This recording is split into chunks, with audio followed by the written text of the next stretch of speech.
nag-harvest na po siya ng gulaman. Ayan, ang ganda ng view dito sa amin. Ayan.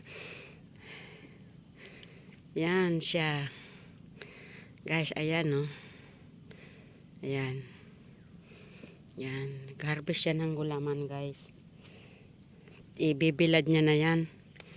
Tapos bebenta, pambayad ng utang, pambigas. Guys, ayan guys, ayan, ayan, ayan. Ayan guys, ayan. Diba? Kuha.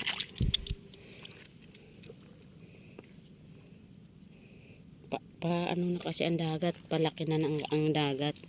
Kaya di ko na kaanong makita, guys. Ayan ta siya, guys, ayan oh. Ayan yung bayan ng baryo ng Balaton. Diyan, doon sa banda diyan may mga beach po diyan. May beach po diyan sa banda diyan, dalawang beach diyan. May mga nagsasakay.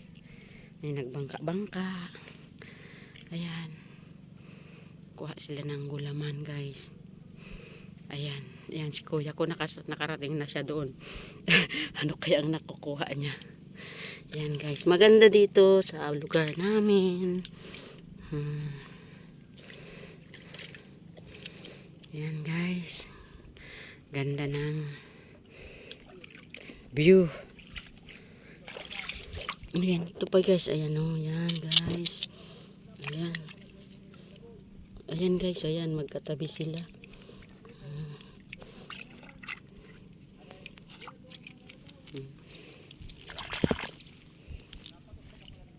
Ayan. Ito na yung nakuha ko, guys. Ayan. Ayan. Thank you for watching, guys.